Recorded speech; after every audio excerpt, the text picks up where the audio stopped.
இன்னைக்கு Kerala special breakfast recipe பண்ண போகிறேன். ரொம்ப நாள் முன்னாடி நிறைய பேர் என்கிட்ட இந்த ரெசிபி பண்ண சொல்லி கேட்டிருந்தாங்க.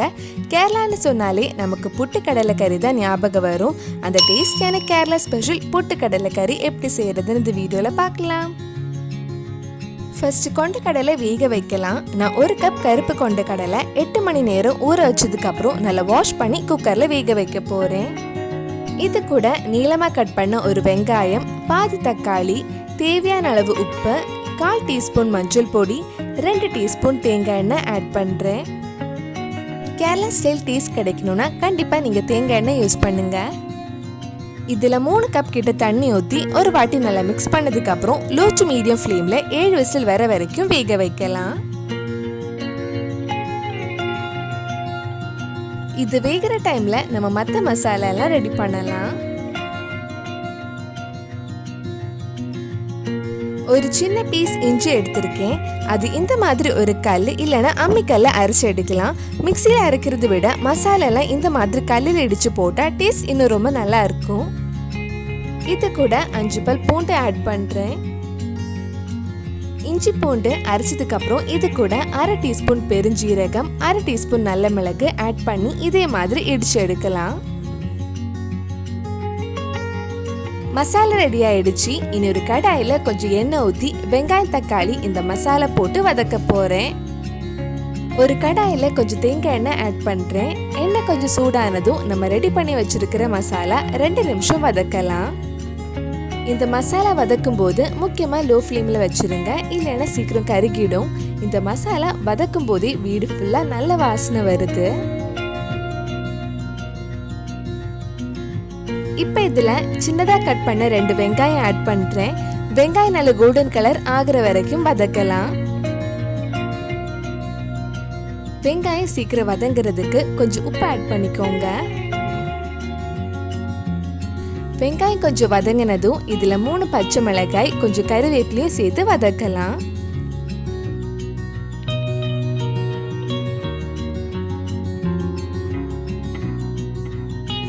வெங்காயம் நல்லா வதங்கி பிரவுன் கலர் ஆயிடுச்சு. இனி இதுல மற்ற மசாலா ஆட் பண்ணலாம். கலருக்காக 1/2 teaspoon Kashmiri chilli powder, 3/4 teaspoon மிளகாய் பொடி. மிளகாய் பொடி உங்க காரத்துக்கு ஏற்ப போட்டுக்கோங்க. 2 டீஸ்பூன் மல்லிப்பொடி, கடைசியா 1/2 டீஸ்பூன் கரம் மசாலா ஆட் பண்றேன். அந்த மல்லிப்பொடி மிளகாய் பொடி பச்சை வாசனை போற வரைக்கும் கொஞ்ச நேரம் வதக்கலாம். தேவைப்பட்டா கொஞ்சம் எண்ணெய் ஆட் பண்ணிக்கோங்க. நான் மறுபடியும் கொஞ்சம் தேங்காய் எண்ணெய் ஆட் பண்றேன். இந்த கடலை கறி பண்றதுக்கு ஒரு தக்காளி எடுத்திருக்கேன். அதுல பாதி தக்காளி கடலை வேக வைக்கும் போது ஆட் பண்ணியிருந்தேன். மிச்சம் இருக்கிற பாதி தக்காளி இப்ப இதுல போட்டு வதக்கலாம். தக்காளி கொஞ்ச நேரம் வதக்கினதுக்கு அப்புறம் இதுல கொஞ்சமா தண்ணி ஊற்றி அந்த தக்காளி நல்லா வேகிற வரைக்கும் மூடி வச்சு வேக வைக்கலாம். தக்காளி மூடி வச்சு வேக வைக்கும் போது நடுவுல கொஞ்சம் கிண்டி விட்டுக்கோங்க, இல்லைன்னா அடி பிடிச்சிரும். தக்காளி வேகிற டைம்ல நம்ம கடலை வெந்துடுச்சான்னு குக்கர் ஓபன் பண்ணி பார்க்கலாம். குக்கர் பிரஷர்லாம் போனதுக்கு அப்புறம் ஓபன் பண்ணுங்க. கடலை நல்லா வெந்திருக்கு. நம்ம இந்த கறியில தேங்காய் பால், தேங்காய் எதுவும் ஆட் பண்ணாதனால குழம்பு கொஞ்சம் கெட்டி ஆகிறதுக்கு இதுல இருந்து கொஞ்சம் கொண்ட கடலை எடுத்து மிக்சியில அரைச்சு போடலாம். எப்போதுமே சூடா இருக்கும் போது எதுவும் மிக்சியில அரைக்க கூடாது. இது ஆறுனதுக்கு அப்புறம் மிக்சியில அரைக்கலாம். இந்த மாதிரி அரைச்சு எடுத்துக்கோங்க. இப்ப தக்காளி வெந்துடுச்சான்னு ஓபன் பண்ணி பார்க்கலாம். தக்காளி வெந்து மசாலா சூப்பரா ரெடி ஆயிருக்கு. இப்ப இதுல நம்ம வேக வச்ச கடலையும் நம்ம அரைச்ச கடலையும் சேர்த்து கொதிக்க வைக்கலாம். தேவைப்பட்டா டேஸ்ட் பார்த்துட்டு கொஞ்சம் உப்பு போட்டுக்கோங்க.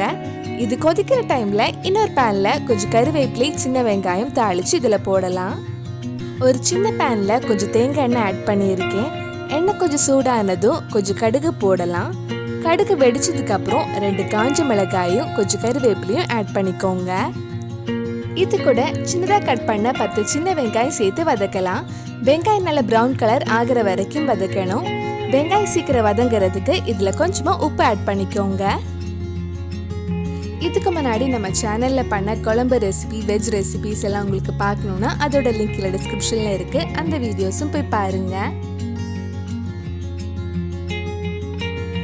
குழம்பு நல்லா கொதிக்குது. வெங்காயமும் நல்லா ப்ரௌன் கலர் ஆகிடுச்சு. இனி இது குழம்புல போட்டு மிக்ஸ் பண்ணி ஆஃப் பண்ண வேண்டியது தான். உங்களுக்கு இன்னும் கொஞ்சம் குழம்பு வேணும்னா தண்ணி அதுக்கு ஏற்ற மாதிரி ஆட் பண்ணிக்கோங்க. ஆனால் கொஞ்சம் இந்த மாதிரி கெட்டியாக இருந்தால் தான் டேஸ்ட் நல்லா இருக்கும். நம்ம கடலைக்கறி ஆல்மோஸ்ட் ரெடி ஆயிடுச்சு. இது இடியாப்பம், ஆப்பம், புட்டு, சப்பாத்தி கூட சாப்பிட ரொம்ப நல்லா இருக்கும். இது ஆறுனதுக்கு அப்புறம் இன்னும் கொஞ்சம் க்ரீமியா கெட்டி ஆயிடும். கடலைக்கறி ரெடி ஆயிடுச்சு. அடுத்தது புட்டு ரெடி பண்ணலாம். உங்களுக்கு எவ்வளவு புட்டு வேணுமோ அதுக்கேற்ற மாதிரி மாவு எடுத்துக்கோங்க. நான் இன்னைக்கு 2.5 கப் புட்டு மாவை எடுத்திருக்கேன். இதுல தேவையான அளவு உப்பு, இனிப்புக்காக 4 டீஸ்பூன் சுகர் ஆட் பண்றேன். உங்களுக்கு புட்டுல எவ்வளவு இனிப்பு வேணுமோ அதுக்கேற்ற மாதிரி சுகர் நீங்க ஆட் பண்ணிக்கலாம். இது மிக்ஸ் பண்ணதுக்கு அப்புறம் கொஞ்சம் கொஞ்சமா தண்ணி ஊற்றி நல்லா மிக்ஸ் பண்ணி மாவு ரெடி பண்ணிக்கோங்க. ஒரே டைம்ல நிறைய தண்ணி ஊற்றக்கூடாது. இந்த புட்டு மாவு எப்படி வறுத்து ஸ்டோர் பண்ணி வைக்கிறதுன்னு இதுக்கு முன்னாடி வீடியோ போட்டிருந்தேன். நீங்க இன்னும் அந்த வீடியோ பார்க்கலைன்னா அதோட லிங்க்ல டிஸ்கிரிப்ஷன்ல இருக்கு. மறக்காம அந்த வீடியோ போய் பாருங்க. அதுவும் இல்லாம இதே மாதிரி ரொம்ப சுவையான அவல் புட்டு எப்படி செய்யறதுன்னு வீடியோ போட்டிருந்தேன். அதோட லிங்கும் கீழே டிஸ்கிரிப்ஷன்ல இருக்கு. மாவு ரெடி ஆயிடுச்சு. இனி இது புட்டு குழல்ல வேக வச்சு எடுக்கலாம். இந்த மாதிரி ஒரு புட்டு குழல்ல ஃபர்ஸ்ட் துருவன தேங்காய் போட்டிருக்கேன். அதுக்கு மேல கொஞ்சம் மாவு, அதுக்கப்புறம் மறுபடியும் கொஞ்சம் துருவன தேங்காய், அதுக்கு மேல மறுபடியும் கொஞ்சம் மாவு போடலாம்.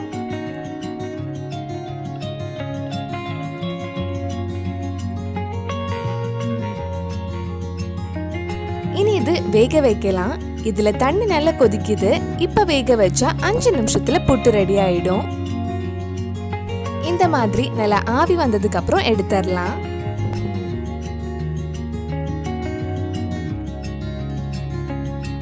புட்டு அழகா வந்திருக்கு.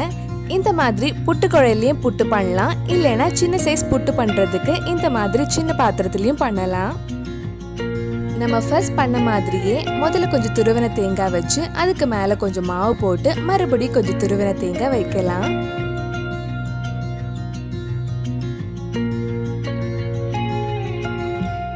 இது வேக வைக்கிறதுக்கு ஒரு குக்கர்ல கொஞ்சம் தண்ணி சூடு பண்ண வச்சுக்கோங்க. குக்கர்ல இருந்து ஆவி வந்ததுக்கு அப்புறம் இது மேல வச்சு வேக வச்சிடலாம். 5 நிமிஷத்துக்குள்ள அழகா ஆவி வர ஆரம்பிச்சிடுச்சு. இப்ப நம்ம சுவையான புட்டு ரெடி ஆயிருக்கும்.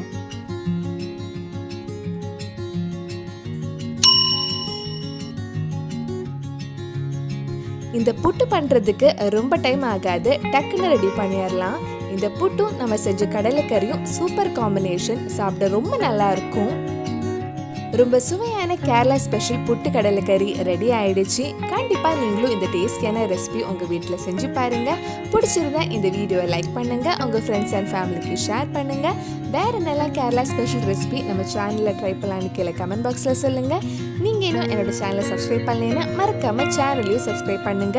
கூடவே அந்த பெல் ஐக்கனையும் பிரஸ் பண்ணா நான் புது வீடியோ போட்ட உடனே உங்க போனுக்கு நோட்டிபிகேஷன் வந்துடும்.